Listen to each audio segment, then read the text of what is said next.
Sama-sama tundukkan kepalamu, kita bersatu di dalam doa. Bapa dalam surga, dalam nama Tuhan kami Yesus Kristus, Engkau Allah yang ditinggikan, disembah, diagungkan di tengah-tengah umat-Mu. Engkau yang layak terima pujian, kemuliaan dari kekal sampai kepada kekal. Kami siapkan hati kami diberkati benih kebenaran firman Tuhan. Hamba-Mu yang telah Kau sampaikan di tengah-tengah umat-Mu, urapi dia.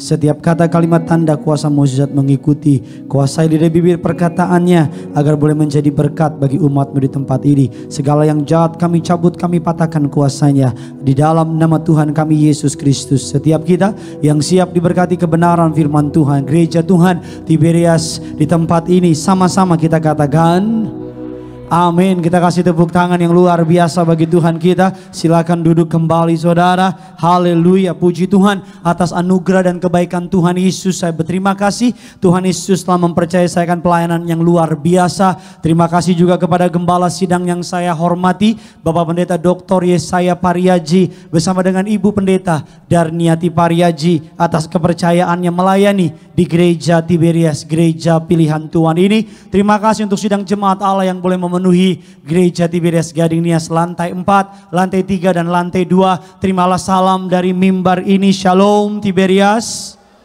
Masih bisa lebih keras lagi. Shalom Tiberias.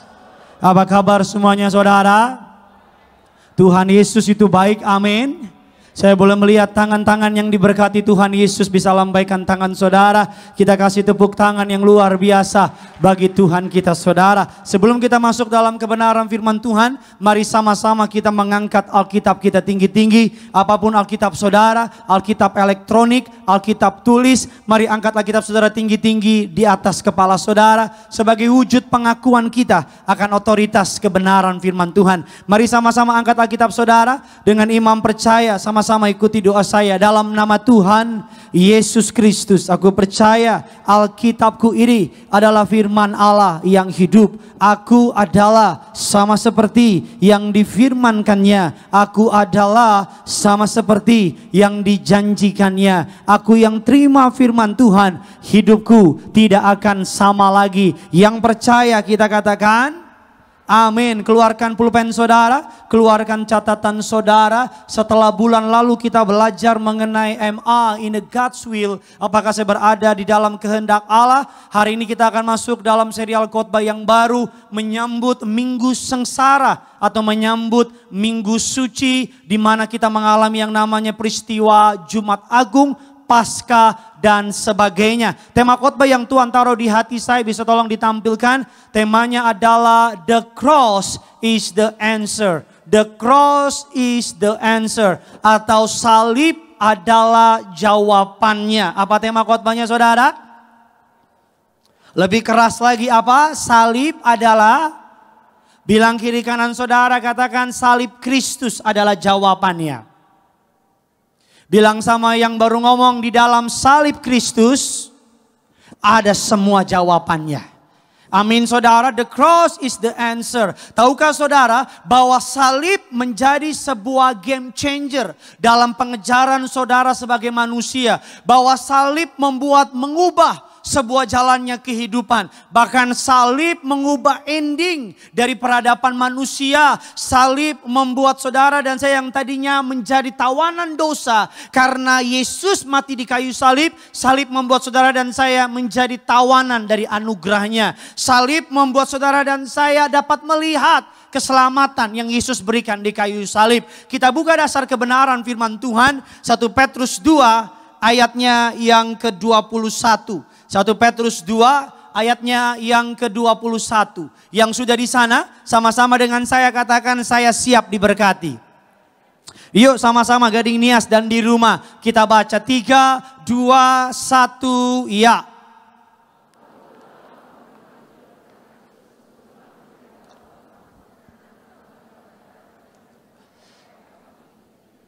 Sebab untuk itulah jemaat Tiberias Gading Nias dan yang di rumah, saudara dan saya dipanggil. Karena Kristus telah menderita untuk kamu dan telah meninggalkan teladan bagimu, supaya kamu mengikuti jejaknya. Ayat ini mengajarkan saudara dan saya bahwa Kristus telah mati bagi dosa saudara dan saya. Katakan amin. Dan Alkitab katakan dia telah meninggalkan teladan. Dia telah meninggalkan jejak untuk saudara dan saya ikuti. Saya percaya menjadi orang Kristen adalah tinggal sederhana. Gampang sekali. Gimana caranya? Mengikuti teladan yang Alkitab tulis. Katakan amin. Saya percaya kalau saudara dan saya menghadapi apapun season in your life, apapun musim dalam kehidupan saudara, semua ada teladannya, ada jejaknya di Alkitab. Ketika saudara membaca Alkitab, apapun yang saudara sedang hadapi, saya pastikan dengan iman ada jawaban di sana. Katakan amin. Dan hari ini kita akan belajar, ayat ini menggambarkan kita bicara mengenai Yesus. Yesus atau kisah ketika Yesus mati di kayu salib dibagi menjadi 3 bagian. Yang pertama adalah Friday atau Jumat Agung. Yang kedua kita kenal dengan sebutan Sabtu Putih. Dan yang ketiga kita kenal dengan sebutan yang namanya Paskah atau hari Minggu. Jumat, Sabtu, Minggu. Jangan lupa Jumat Agung nanti ada ibadah Jumat Agung. Jangan datang hari Jumat doang, Minggu juga datang. Karena kalau cuma datang Jumat doang, Minggu gak datang, engkau mati gak bangkit. Ya kan saudara? Ada banyak nanti nih Jumat Agung nih, Kristen kapal selam bangkit dari kubur. Jangan ketawa, lu bertobat lu. Ya kan, Jumat dia muncul, Minggu dia gak muncul. Itu yang Jumat Agung muncul, Minggu gak muncul, saya beri nama belum bangkit sampai hari ini. Nah, Jumat Agung, Sabtu Putih, dan Minggu hari kemenangan Paskah. Walaupun tadi kita dengar berita di Makassar ada bom meledak di depan gereja katedral, saya percaya tidak ada satupun kuasa yang dapat menghalangi pemberitaan Injil karya kematian Tuhan di kayu salib. Tepuk tangan di atas kepala saudara. Katakan amin. Nah, hari ini kita akan fokus mengenai Friday atau Jumat ini. Jumat Agung ini atau Jumat yang kita pelajari. Alkitab katakan dalam hari Jumat ini disebut dalam Alkitab sebagai the day of pain. Atau hari penderitaan bagi Yesus. Di Jumat Agung ini kita akan belajar, hari Rabu nanti kita akan belajar mengenai hari Sabtunya. Dan hari Jumat Agung kita akan belajar mengenai hari Minggunya. Tapi hari ini saya pengen fokus di Friday, the day of pain. Di hari Jumat ini Yesus mengalami penderitaan. Bahkan puncak dari penderitaan Yesus di hari Jumat ini. Di hari Jumat ini Yesus mengalami 3 penderitaan. Penderitaan yang pertama disebut dengan yang namanya physical pain. Penderitaan yang kedua disebut dengan yang namanya emotional pain. Penderitaan yang ketiga yang kita sebut dengan sebutan spiritual pain. Jadi hanya jangan berpikir Yesus cuma dicambuk doang. Tapi Yesus mengalami 3 penderitaan ini. Physical pain, emotional pain, dan spiritual pain. Saya akan ajar sama saudara. Yang pertama, Yesus mengalami yang namanya physical pain. Atau penderitaan secara fisik.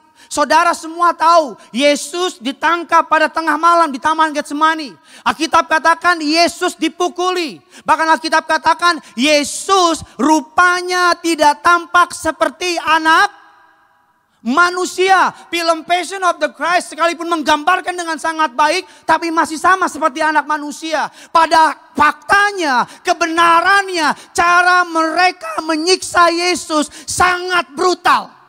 Cara mereka menyiksa Yesus sangat di luar kemanusiaan. Dikatakan Yesus disalibkan. Kalau orang Romawi atau warga negara Romawi disalibkan harus dibawa 39 kali. Makanya Paulus dicambuk 39 kali. Karena Paulus adalah warga negara Romawi. Warga negara Romawi adalah warga negara kelas 1. Di luar warga negara Romawi dicambuknya bebas. Dan yang menyambuk Yesus ini adalah Praetorian Guard. Atau pasukan elite squadnya orang Romawi. Menurut buku terjemahan Indonesia Manusia Kain Kafan. Yang telah di-proof oleh berbagai macam para teolog. Yesus dicambuk 121 di kiri, 121 di kanan. Ingat 121 bukan 212. Jangan ketuker loh. Itu 212 Monas. Yesus dicambuk 121, 121. Saking ahlinya yang menyambuk Yesus, dia menyambuk Yesus tidak mengenai alat atau bagian vital tubuh Yesus. Karena tujuannya bukan pengen Yesus mati di situ, tapi tujuannya untuk menyiksa Yesus. Salib atau cambuk yang dipakai Yesus bisa tolong ditampilkan. Kalau saudara ke tanah perjanjian, saudara akan menemui logam-logam itu lebih besar dari yang gambar ini. Kalau orang Romawi di cambuknya ujungnya adalah ranting yang ditajemin. Kalau orang Romawi. Tapi orang di luar Romawi ujungnya ini.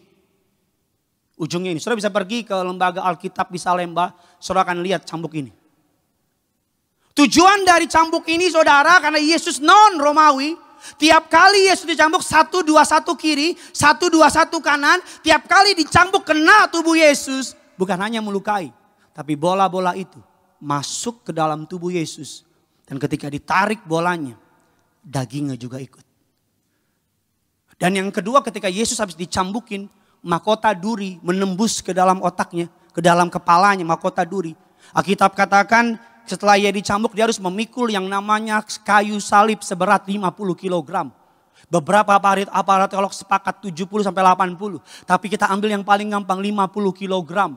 Dalam keadaan berdarah-darah, bloody, dicambuk kiri dan kanan. Mengalami penyiksaan, physical pain. Alkitab katakan Yesus memakai salib dengan diikatkan ujung salibnya ke kakinya. Supaya tawanan tidak lari. Dan Yesus karena dia disalibkan dengan 2 orang narapidana, 2 orang di depan dia berjalan. Dan kaki Yesus diikatkan dengan rantai dengan kaki narapidana tersebut. Jadi habis dicambuk 1, 2, 1 dengan cambuk yang tadi, habis disiksa dia memikul salib seberat 50 kg. Jalan dalam keadaan berdarah-darah. Dokter sepakat ini masa atau mode atau posisi di mana Yesus mengalami pre-death atau free shock. Badannya shock. Karena dicambuk sedemikian rupa. Kakinya diikat ke dalam salibnya. Dan kaki Yesus diikat kepada narapidana yang lain. Supaya mereka gak lari. Dalam keadaan lemah. Karena dia dicambuk. 2 narapidana tidak dicambuk. Ketika dia jalan yang di depan kan lebih kuat. Rantainya akan menarik lebih cepat. Karena Yesus dicambuk 1, 2, 1, 1, 2, 1. Karena dia gak bisa mengikuti ritme yang di depan. Yesus terjatuh. Mengangkat salib itu. Jalan lagi. Terjatuh. Kalau ada jalan lain.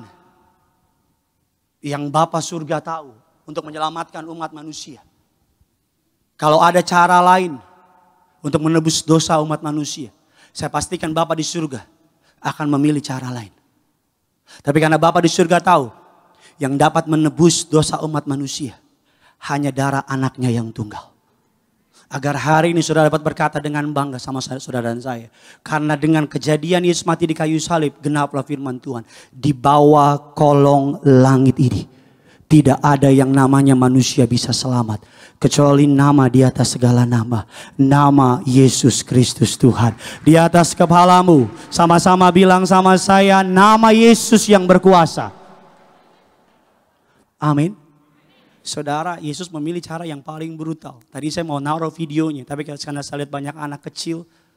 Takutnya saudara anak kecilnya takut dan nangis dan sebagainya. Physical pain. Yesus mengalami yang namanya dicambuk. Bahkan pakunya seperti ini. Menebus ke dalam tangannya. Pakunya menebus ke dalam tangannya. Ke dalam kakinya. Jangan pandang remeh Jumat Agung. Ada banyak orang terlalu mengagumi yang namanya Natal. Pasca dianggap sebagai biasa saja. Saya mau bilang sama saudara, justru di momen Paskah ini, Jumat Agung ini, Minggu Sengsara ini, kita kembali diingatkan betapa engkau amat sangat berharga di mata surga. Katakan amin. Jangan pernah tinggalin Yesus cuma gara-gara pria dan wanita, anak muda. Jangan pernah tinggalin Yesus cuma gara-gara jabatan. Katakan amin. Jangan pernah tinggalin Yesus cuma gara-gara kecewa. Halo. Jangan pernah tinggalin Yesus cuma gara-gara ada cowok yang lebih baik sama saudara. No. Sekali Yesus selama-lamanya tetap. Yesus harga mati. Katakan amin. Yesus harga mati. Tidak ada tanpa Yesus. Yang pertama, physical pain. Yesus mengalami physical pain. Yang kedua, emotional pain. Apa ini emotional pain? Yesus bukan hanya dicambuki, Pak. Yesus bukan hanya dikasih mahkota duri. Tapi emotional pain. Apa itu emotional pain? Pencipta khalik langit dan bumi. Yang menguasai alam semesta ini. Ditelanjangi di depan umum. Alkitab katakan Yesus telanjang di depan umum. Bahkan Alkitab katakan pencipta diludahi oleh ciptaannya. Bahkan Alkitab katakan seluruh murid-murid lari tunggang langgang meninggalkan Yesus. Fisiknya dicambuk, jatuh menggendong salib. At the cross, emotional pain. Murid-murid ninggalin dia. Yang tadinya menyambut dia di Yerusalem dengan membawa daun dan berkata, Hosana, Hosana, terpujilah dia yang datang atas nama Tuhan. Orang yang sama juga meludahi berkata, cuy, nabi palsu loh. Para ahli-ahli Farisi berkata, kalau engkau anak Allah, selamatkan dirimu dan selamatkanlah kami. Bahkan orang di samping dia yang penjahat bilang sama dia, hei, kalau engkau anak Allah, selamatkan dirimu dan selamatkan kami. Emotional pain. Fisiknya dihajar, emosinya dihajar. Dan yang terakhir, yang Yesus secara fisik dihajar, Yesus tidak berteriak. Alkitab katakan lidahnya keluh seperti domba. Not even one word keluar dari mulutnya. Ketika Yesus dipermalukan, humiliation, dia gak ngomong apa-apa, Yesus diam. Tapi yang ketiga ini paling ultimate, Yesus gak bisa ngomong lagi, gak bisa diam lagi. Spiritual pain at the cross. Fisiknya dihajar, emosinya dihajar. Tapi ketika fisiknya dihajar, Yesus silence.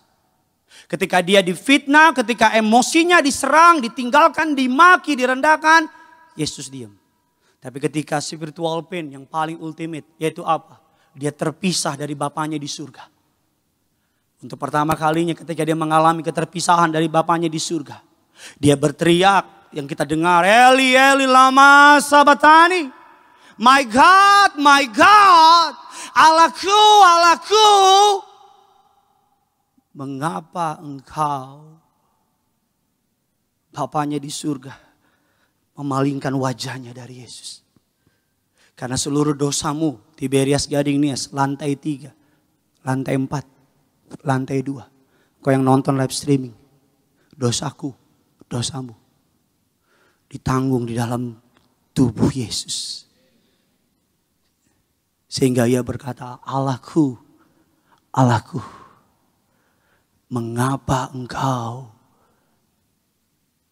meninggalkan aku?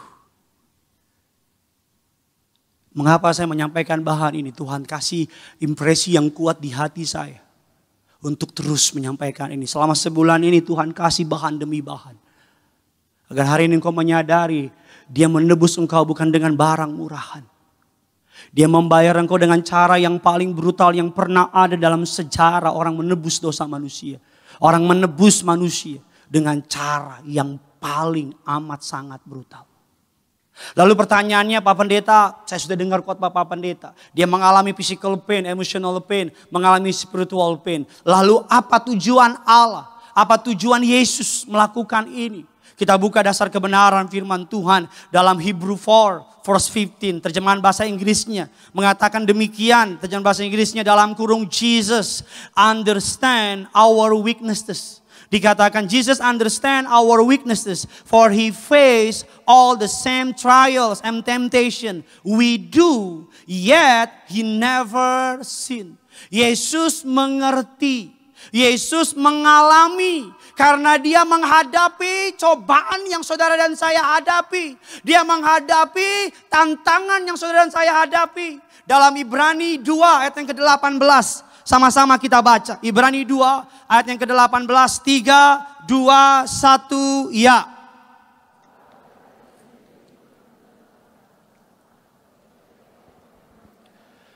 Sekali lagi dengan keras. 1, 2, 3 sebab. Maka ia dapat menolong mereka yang. Sekali lagi sebab oleh karena. Maka ia dapat menolong mereka yang. Berapa tahun yang lalu saya pergi dengan Tiberias Travel ke salah satu namanya Jalan Via Dolorosa. Saya baru makan siang, istirahat cukup. Ditanya sama tour guide-nya, siapa yang mau coba pikul salib? Saya tanya berapa beratnya, di bawah 10 kilo. Paling top 15 tapi di bawah 10 kilo. Sebagai pendeta saya harus jadi contoh. Saya bawa pikul salib. Setelah mau tahu berapa lama saya kuat, di bawah 5 menit. Padahal makan cukup, makan kenyang. Saya pikul salib, saya jalan. Saya ngerasa berat amat. Beberapa jemaat bilang, puji Tuhan, Yesus sudah pikul salibnya. Tapi tahukah saudara, beberapa langkah saya menangis. Saya aja yang kuat, yang muda. Saya nggak kuat. Di bawah 5 menit. Saya bayangin Yesus dalam keadaan berdarah-darah dicambuk. Untuk menebus dosa saudara. Kurang ajar benar kalau kita tinggalin Yesus cuma gara-gara harta. Gak pantas banget kalau baru kecewa dikit kita berhenti ke gereja. Kayaknya malu banget gitu. Kalau cuma gara-gara doa kita Tuhan gak jawab sesuai yang kita mau. Kita langsung marah-marah sama Tuhan. Kayaknya hina banget gitu. Dia lakukan cara yang paling mahal. Untuk menebus kita yang gak paling tidak berharga. Bukan harganya kemurahan, bukan harganya pas. Tapi harga yang paling mahal yang pernah dia bisa bayar. Darah dan nyawanya sendiri. Yesus pernah mengalami ini. Agar hari ini ketika engkau datang sama dia dan engkau berkata, Tuhan saya dikhianati sama sahabat saya. Tuhan ngerti gak sih sakitnya? Tuhan bilang, aku dikhianati sama 12 muridku. Mungkin kau berkata, Tuhan orang yang tolong saya udah angkat dia. Dia tusuk saya dari belakang. Yesus berkata, aku dijual sama muridku demi beberapa ratus perak. Tuhan, aku merasa sendirian, gak ada yang peduli sama saya. Tuhan ngerti gak sih? Tuhan berkata, di kayu salib, menanggung dosa semua manusia, semua pergi meninggalkan saya. Agar hari ini kau bisa bertata, kau bisa masuk ke dalam tatanya dan berkata, Tuhan tahu apa yang saya alami. Dan kalau Tuhan tahu, Tuhan gak akan tinggal diam. Dia akan kasih pertolongan. Dia akan kasih damai sejahtera. Dia akan kasih berkat. Allah mengerti. Allah peduli. Segala persoalan yang kita hadapi.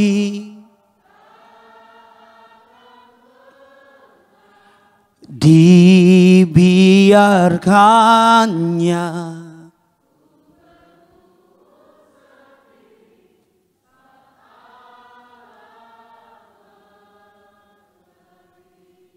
katakan amin. Ketika kau berdoa, gak ada yang ngertiin saya, Tuhan bilang aku ngerti. Gak ada yang peduli sama saya, Tuhan bilang aku peduli. Berapa tahun yang lalu saya melayani seorang anak muda yang broken home. Beberapa teman saya kasih ke saya, dibilang ini harus lo yang layani. Saya bilang kenapa? Ini orang cocok sama lo. Saya sampai ke rumahnya dibilang, oh pendeta lagi yang datang. Pak pendeta kalau cuma ngomong teori-teori udah gak usah ngomong deh. Memang anak muda zaman sekarang banyak kurang ajar memang. Banyak. Di sini gak ada yang ngaku. Saya bilang kenapa ngomong begitu kamu dek? Dia bilang iyalah kalau cuma teori-teori doang mah saya bisa baca. Gak usah panggil Pak Pendeta. Pak Pendeta gak pernah kan ngalamin rasanya ditinggal sama orang tua. Pak Pendeta gak pernah kan ngerasain jadi orang miskin. Pak Pendeta kan enak hidupnya udah bahagia, udah kaya sebagainya. Saya bilang diem kamu.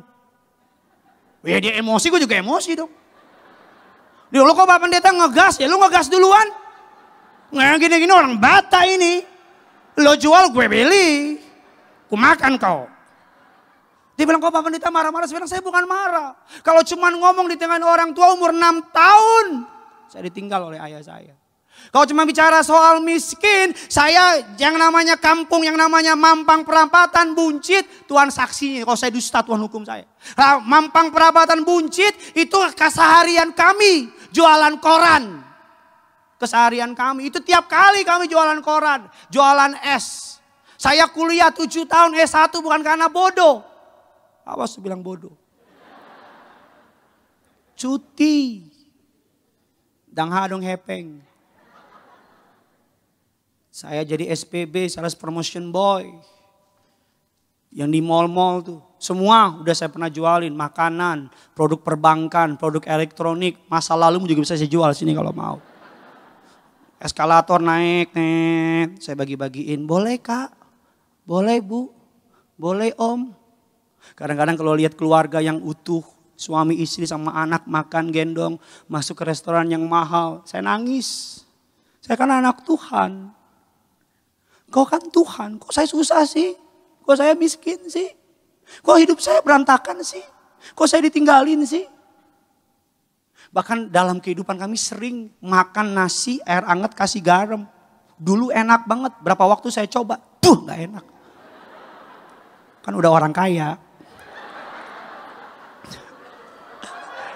Oh mohon maaf, yang miskin gak boleh ketawa, maaf. Bercanda. Saya tahu susah. Saya tahu. Jadi SPB nabung, bayar kuliah. Kadang-kadang bingung kuliah atau kerja. UTS, ujian tidak serius.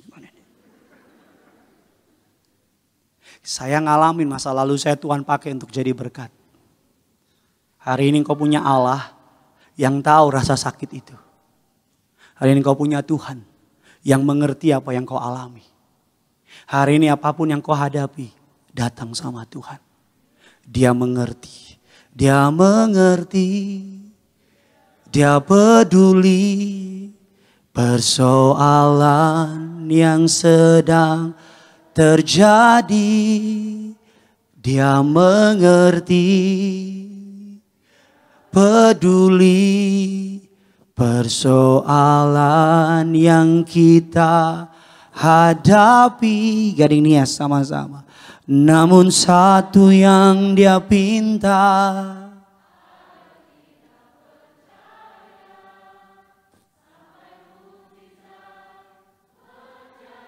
sekali lagi, namun satu hal yang Dia pinta. Namun satu hal yang Dia pinta. Sambil angkat tanganmu katakan, sampai mukjizat.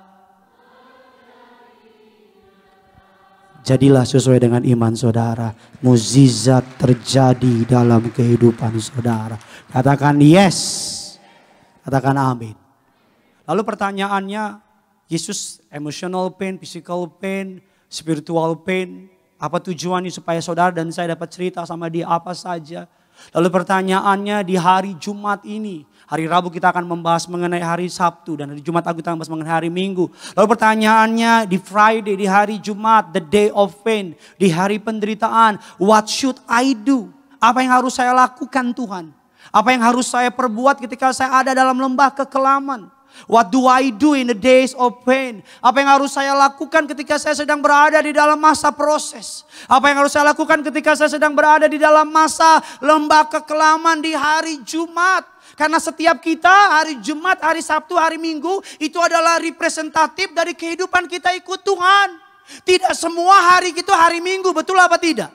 Tidak semua ikut Tuhan itu menjadi hari Minggu, hari yang menyenangkan. Kadang-kadang ikut Tuhan ada hari Jumatnya. Kadang-kadang ikut Tuhan ada hari di mana kita mengalami penderitaan. Apa yang harus saya lakukan ketika saya menghadapi hari penderitaan ini? Saya masuk dalam inti khotbah saya. Saudara siap diberkati? Yang pertama kita buka dasar kebenaran firman Tuhan. Markus 14 ayatnya yang ke-35 dan ke-37. Saudara boleh catat ayat ini sangat menarik saudara. Kita akan bahas nanti saudara. Ada rahasia kebenaran firman Tuhan yang menarik. Ayat 35 saya bacakan bagi saudara. Ia maju sedikit, yaitu Yesus merebahkan dirinya ke tanah dan berdoa supaya sekiranya mungkin saat itu lalu daripadanya. 36 saudara.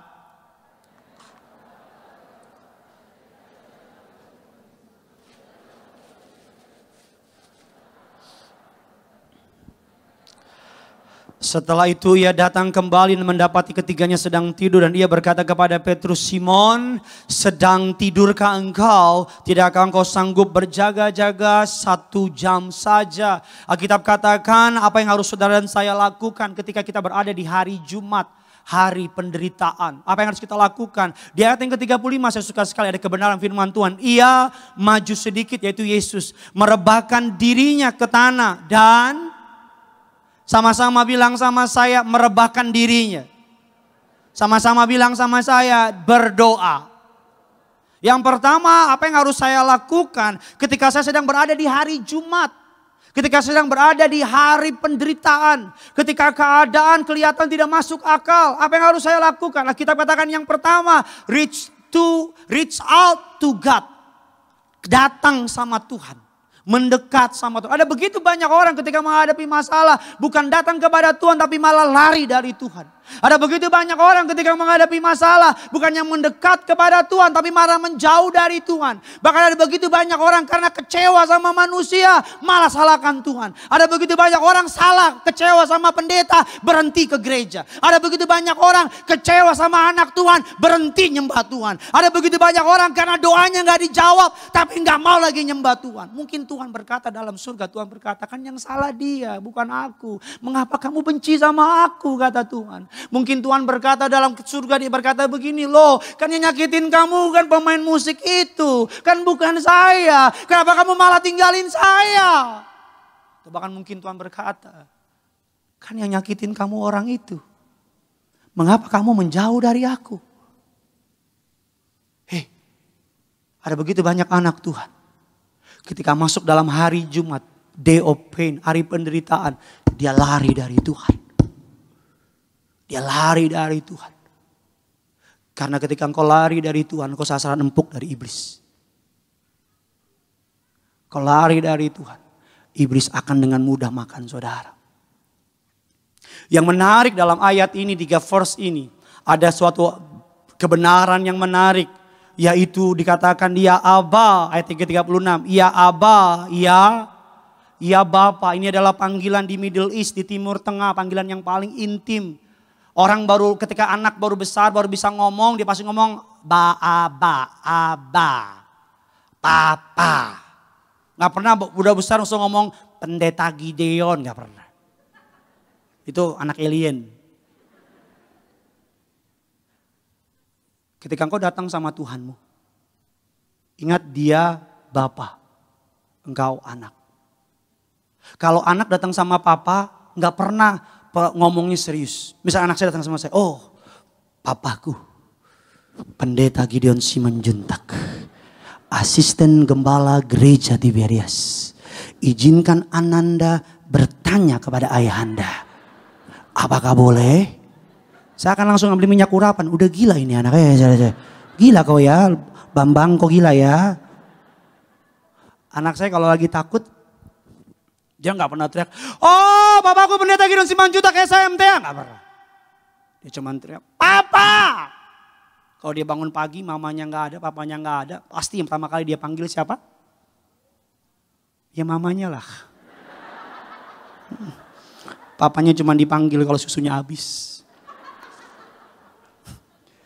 Mama mana? Mamanya datang baru, papa mana? Dia cari papanya. Yang pertama dikatakan, ini menarik ya, saudara bisa catat di catatan saudara. Doa yang Tuhan naikkan di Taman Getsemani, kita cepat saja. Disebut Getsemani prayer atau doa Taman Getsemani. Ketika saudara sedang dalam lembah kekelaman, ketika saudara sedang di hari Jumat, day of pain, saudara bisa mendoakan doa ini. Doa ini terletak dalam satu ayat saja. Dalam Markus 14 ayat yang ke-36.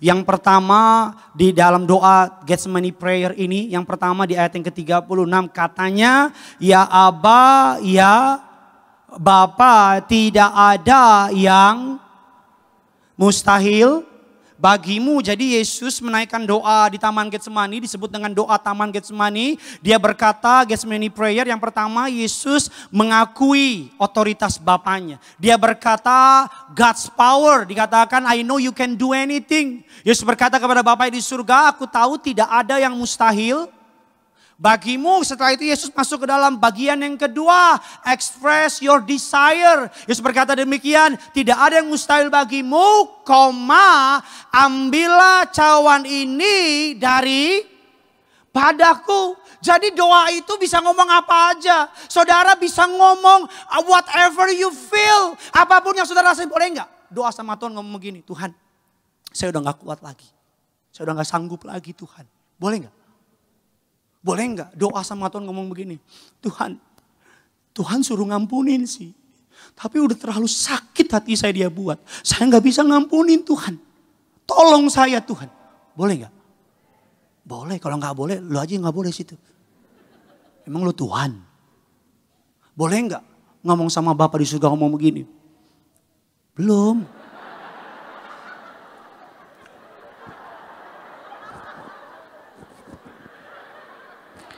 Ini namanya emotional pain. Sering pendeta mengalami siksaan dari jemaat, sering. Bukan hanya Yesus yang disisa, pendeta juga suka disisa di mimbar. Belum ngomong udah boleh. Engkau Tuhan apa gimana? Ngomong apa tadi? Artinya engkau bisa ngomong apa adanya. Kalau engkau gak kuat bilang Tuhan saya gak kuat. Kalau engkau bilang gak sanggup, Tuhan saya gak sanggup. Kalau engkau bilang Tuhan saya takut, ngomong saya takut. Express your desire. Anak saya ngomong sama saya, dia ngomong apa adanya. Papa, gini lapar. Papa, gini atut. Takut. Papa, gendong. Dia bapak, kita anak. Jangan dibuat persulit hubungan Tuhan sama bapak sama anaknya. Gak pernah anak sama bapaknya hubungannya terlalu dekat. Yang terakhir, jadi tingkatan yang pertama, Yesus mengakui kemahakuasaan dari bapaknya. Dikatakan, I know you can do anything. Yang kedua, Yesus jujur. Ada banyak orang doa gak jujur sama Tuhan. Belagak so kuat. Kok so kuat sama Tuhanmu sih? Kok so kuat sama Bapamu di surga sih? So kuat aja sama manusia, tapi sama Tuhan apa adanya dong. Ngomong apa adanya. Kalau engkau takut bilang saya takut. Kalau engkau kecewa bilang saya kecewa. Kalau engkau sakit hati bilang Tuhan saya sakit hati loh sama perbuatan dia loh. Saya gak terima loh Tuhan. Kau bisa ngomong apa aja. Express your desire. Baru yang terakhir ayatnya Tuhan tampilkan. Dia berkata demikian. Tetapi janganlah apa yang aku kehendaki, melainkan apa yang engkau kehendaki. Yesus offering submissionnya, trustnya, ketaatannya. Disebut dengan Getsemani prayer, doa taman Getsemani. Yesus berkata kepada Bapa di surga, aku tahu engkau dapat melakukan segala sesuatu. Yesus berkata kepada Bapa di surga, ambillah cawan ini dari, namun bukan kehendakku yang jadi, tapi. Dan yang terakhir saudara, saya undang imam musik. Hari Rabu nanti kita akan membahas Saturday, hari Sabtu. Ada apa kebenaran firman Tuhan di hari Sabtu. Ketika para murid-murid menyadari Yesus telah mati. Dan hari Minggu atau Jumat Agung nanti kita akan masuk ke dalam bagian part hari Minggu. Atau mungkin saya nggak tahu, kita lihat nanti. Yang kedua atau yang terakhir dalam bagian Friday ini. Kita lihat Matius 26 ayat 36 dan 39. Sama-sama kita baca. Maka sampailah Yesus bersama-sama murid-muridnya ke suatu tempat yang bernama Getsemani. Lalu ia berkata kepada murid-muridnya, duduklah di sini sementara aku pergi untuk berdoa. 37 Garinias dengan lantang. 1, 2, 3 ya.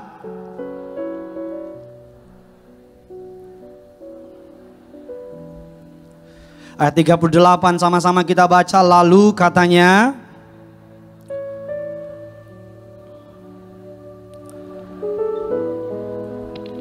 tinggallah di sini. Dan yang bagaimana caranya, saya simpulkan khotbah saya bahwa Yesus di hari Jumat, day of pain, dia mengalami yang namanya physical pain, disiksa, dilakukan, mengalami yang namanya emotional pain, ditinggalkan, ditelanjangi di depan umum, dipermalukan, diludahi. Dan yang terakhir spiritual pain, dia mengalami keterpisahan dengan Bapaknya di surga. Dia berkata, Eli Eli lama sabatani, Allahku Allahku mengapa engkau meninggalkan aku? Mengapa ia melakukan ini? Untuk dapat merasakan apa yang saudara rasakan. Agar ketika engkau berdoa, dia sudah tahu apa yang kau alami. Dan apa yang harus saya lakukan ketika saya menghadapi hari Jumat, hari penderitaan dalam hidup saya? Ikut Tuhan tidak meniadakan masalah. Saya ulang sekali lagi, ikut Yesus tidak meniadai proses. Bahkan seringkali ketika engkau berkata yes sama panggilannya, seakan-akan seluruh dunia proses saudara. Tapi jangan takut, dia sedang membuat engkau indah di pemandangan Allah. Amin. Bukan di pemandangan manusia, di pemandangan Allah. Dan yang terakhir, Yesus panggil Petrus. Yesus panggil Yohanes. Yesus panggil Yakobus. Bahkan dia bilang sama ketiga orang, tinggal di sini. Berjaga-jaga sama aku. Bukan hanya reach out to God, tapi reach out to friends. Cari komunitas saudara. Yesus bisa nggak menginjil di dunia dengan sendiri tanpa ada murid-murid? Dia Tuhan. Tapi mengapa ketika dia datang ke dunia, ketika dia memulai pelayanannya, yang pertama kali Yesus lakukan, dia pilih ke-12 rasul untuk ikut dia. Alkitab katakan Yesus setiap kali mengutus para rasul-rasul dua-dua. Dua pergi, dua pergi, dua pergi. Bahkan firman Tuhan berkata 2-3 orang berkumpul demi namaku. Yesus hadir.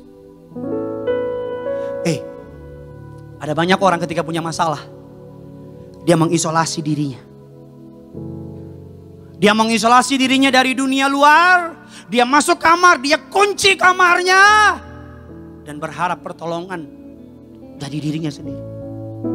That's why angka bunuh diri hari-hari ini meningkat tajam. Kita gak bisa hidup sendiri. Maksud saya apa? Komunitas anak Tuhan.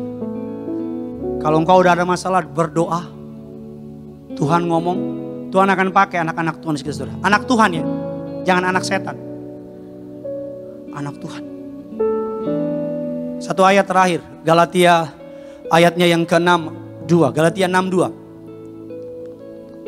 3, 2, 1, ya. Bertolong-tolonglah, demikian kamu memenuhi apa hukum Kristus? Kasihilah sesamamu manusia, sama seperti engkau. Saya tutup dengan gambar ini. Namanya Elia Wiesel. Siapa dia? Dia adalah pemenang Nobel perdamaian. Siapa dia? Seorang entrepreneur. Siapa dia? Seorang businessman. Siapa dia? Orang Amerika, orang Yahudi. Keturunan Amerika. Orang keturunan Yahudi tinggal di Amerika. Gampangnya gitu deh. Dia salah satu korban dari kamp konsentrasi Nazi. Holocaust. 5 juta kalau saya nggak salah. Orang-orang Yahudi dibunuh pada masa itu oleh Nazi, Adolf Hitler. Elia Wiesel ini ditanya sama wartawan. Di saat banyak koleganya mati di kamp konsentrasi. Karena di kamp konsentrasi enggak, penyiksaannya gila. Mata lah dicongkel. Kulitnya dirobek, dijadiin kursi. Kalau saudara pergi ke Auschwitz di Jerman, saudara akan lihat. Pak Pendeta pernah ke sana? Belum. Cuma lihat aja di internet.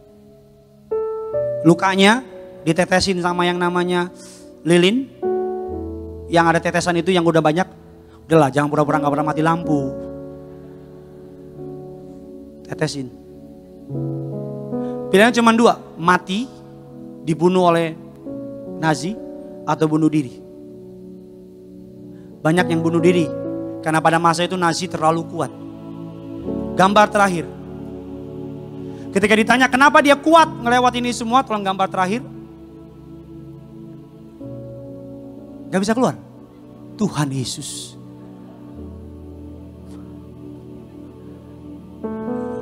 Gambar terakhir. Ini udah bagus bos, khotbah hancur semua ini udah. Soalnya klik di internet deh. Elia Wiesel. Ada gambar foto di mana dia di kamp konsentrasi. Di gambar itu dia kurus kering. Saya sambil menunggu mukjizat Tuhan. Di gambar itu sebentar ya. Semoga ada ya. Kok gak ada yang amin nih?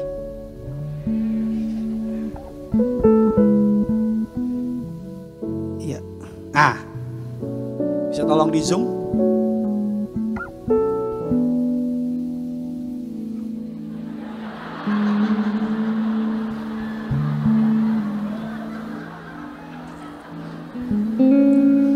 Malah muka gue yang lu zoom.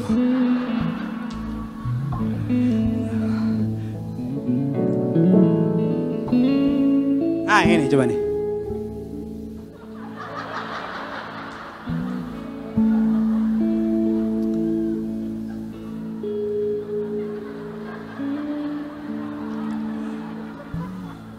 Sebentar, kasih saya kesempatan.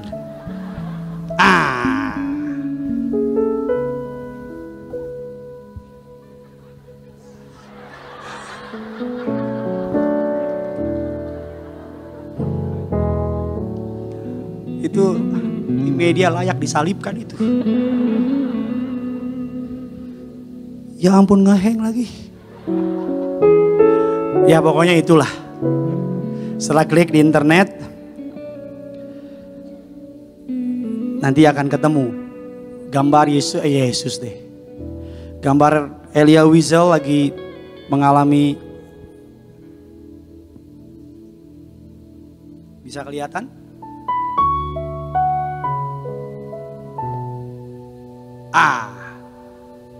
Jelas ya? Lu hutang kopi sama gue di atas. Itu yang merah, dikasih garis merah. Itu dia Elia Wiesel. Itu yang kurus kering tuh, yang diri. Ini nih, tuh Alek tuh. Alek. Salam Tante Mike, Om Reki salam. Nah itu. Alek orang Yahudi juga. Yahudi karet itu. Udahlah, udah hancurin aja lah, udahlah. Udah bagus-bagus khotbah berantakan. Dia bisa bertahan karena apa? Karena teman-temannya.